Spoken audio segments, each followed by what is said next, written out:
Have you ever felt all alone, even when surrounded by people? It's like being in a crowded room but feeling completely invisible. That's what loneliness can feel like. But what if I told you there's a difference between being alone and feeling lonely? Renuka Gavrani, in her book The Art of Being Alone, Solitude Is My Home, Loneliness Was My Cage, explores this very idea.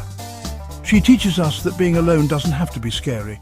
In fact, it can be a beautiful thing. Renuka's book is like a journey. Each page is a step into her world, a world filled with emotions, experiences and reflections that resonate deeply with anyone who has ever felt alone. Her words are like a map, guiding us through the labyrinth of solitude and self-discovery.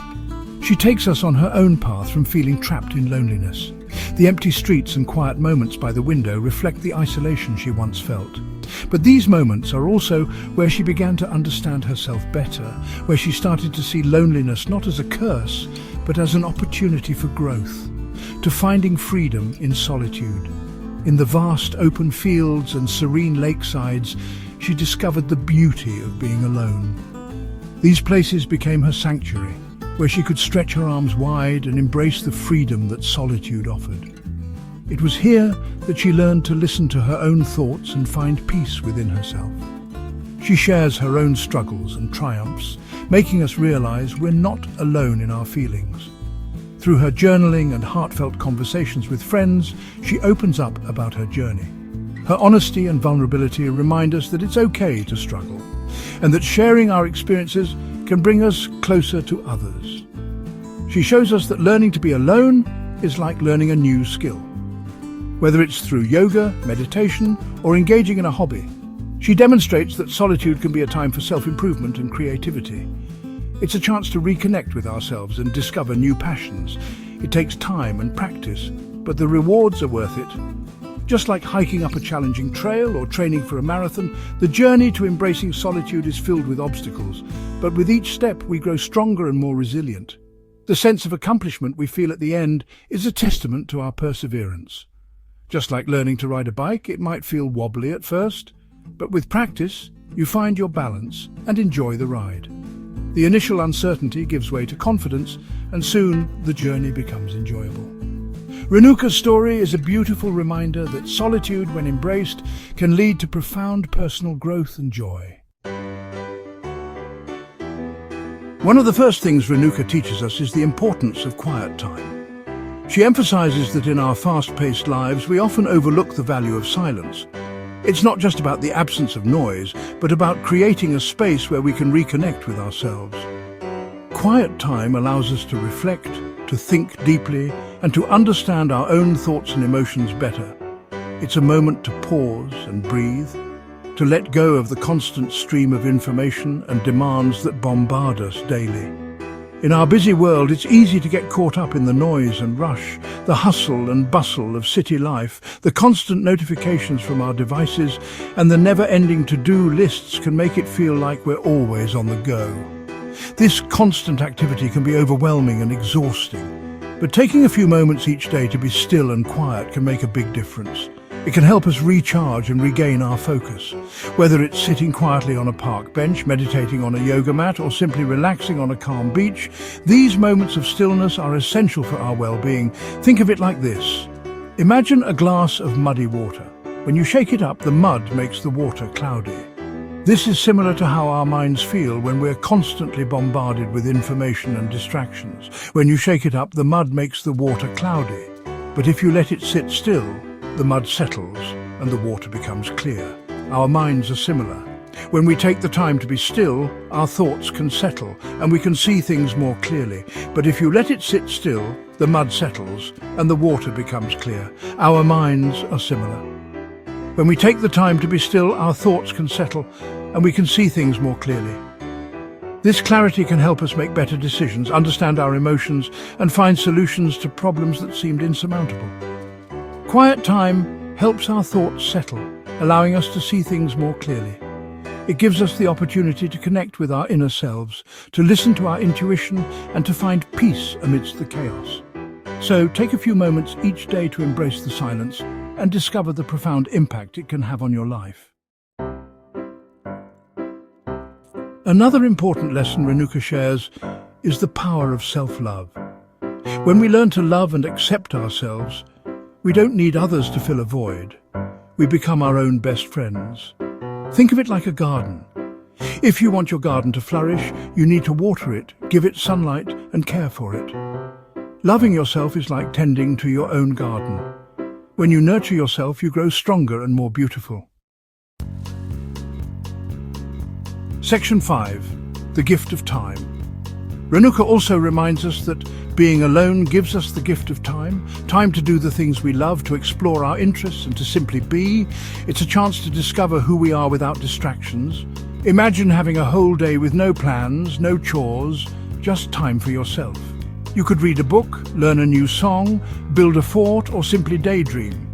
Time alone allows us to explore, create, and dream without limits. Section 6. Building real connections. While solitude is important, Renuka emphasizes that it doesn't mean shutting ourselves off from the world. In fact, learning to be alone can actually help us build stronger relationships with others. Think of it like this. Imagine two pieces of a puzzle. Each piece is unique and complete on its own, but when they fit together, they create something even more beautiful and complete. When we are comfortable with ourselves, we can connect with others in a more genuine and meaningful way. Section 7. Loneliness doesn't have to last. Renuka wants us to know that loneliness is not a life sentence. It's a temporary state, a feeling that can change with time and effort. Many people experience loneliness at some point in their lives, but it doesn't define who we are. It's important to remember that we have the power to change our circumstances and our feelings. It's a feeling, and like all feelings, it will pass. Emotions are like waves. They rise and fall. By acknowledging our loneliness and understanding that it's a natural part of the human experience, we can begin to take steps to address it. Meditation, mindfulness, and self-reflection can help us understand our emotions better and find peace within ourselves. By embracing solitude and learning to love ourselves, we can break free from the cage of loneliness. Solitude can be a time for self-discovery and personal growth.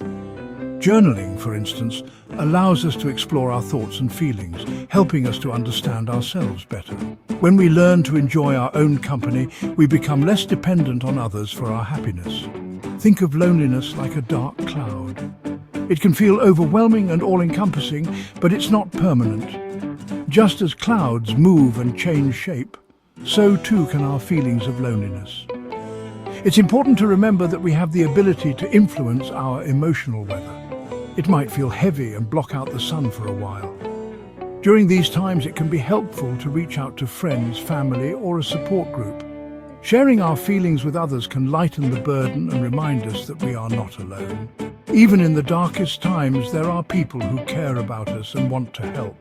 But clouds come and go. Just as the weather changes, so too do our emotions. By practicing patience and self-compassion, we can weather the storm of loneliness. It's important to be kind to ourselves and to recognize that it's okay to feel lonely sometimes. These feelings are temporary and will eventually pass. The sun is always there, even when we can't see it. Our inner light, our capacity for joy and connection, is always present, even when it feels hidden. By focusing on the positive aspects of our lives and nurturing our relationships, we can bring that light back into our lives. Small acts of kindness, both towards ourselves and others, can make a big difference. And just like the sun always returns, so too can joy and connection return to our lives. Building and maintaining meaningful relationships takes effort, but it's worth it. By reaching out, staying connected, and being open to new experiences, we can overcome loneliness and find fulfillment. Remember, loneliness doesn't have to last. With time, effort, and a little bit of hope, we can find our way back to joy and connection. Section 8. Solitude is a choice, not a punishment. One of the most important messages in Renuka's book is that solitude is a choice, not a punishment. It's a gift we give ourselves, a chance to recharge, reflect, and reconnect with our true selves. Think of it like this. Just like we need to sleep to rest our bodies, We also need solitude to rest our minds and souls. It's a time to quiet the noise of the world and listen to the whispers of our own hearts. Section 9. What will you discover? Renuka Gavrani's book encourages us to rethink our relationship with solitude. It's not about being alone, it's about being at home with ourselves. So the next time you find yourself alone, don't be afraid. Embrace the quiet, listen to your heart and discover the beauty of your own company. Who knows what amazing things you might find.